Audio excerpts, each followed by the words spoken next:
Preview of the Seventh-day Adventist Church in South Sudan.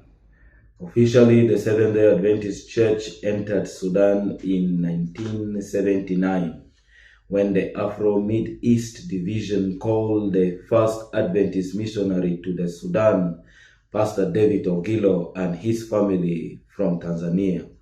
However, informally the work was already ongoing since 1976 when the Sudanese refugees from Uganda came back home.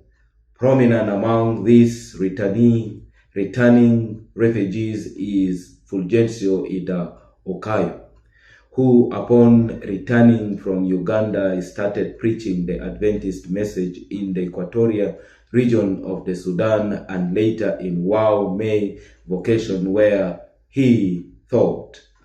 In 1980, Dr. Gerald Whitehouse and the family joined Pastor David Ogilo and family, and the work in the Sudan began to grow gradually. Nevertheless, Sudan remained one field called the Sudan Field. In 1983, a civil war erupted in the Sudan and the insurgents from south of the country controlled large swaths of south, which forced the then Middle East Union to reorganize the Sudan into the Sudan Field and the South Sudan Field. In 2011, South Sudan became independent country, and in 2012, the General Conference realigned it under the East Central Africa Division.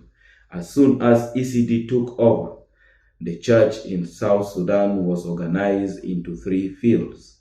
The reorganization was part of the strategy of growth that ECD implemented in the South Sudan. In 2015, South Sudan's 3 fields were organized into what is known as the South Sudan Attached Territory. This gave South Sudan a united force in the growth of the church throughout South Sudan.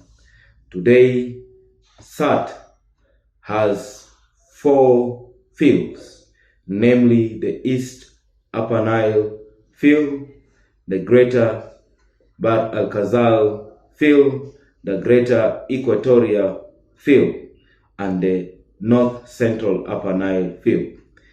There has been considerable growth in membership since South Sudan Attached Territory was organized in 2015. Now the membership of SAT, South Sudan Attached Territory, is 72,900. That is why it is fitting that SAT is organized into a union mission.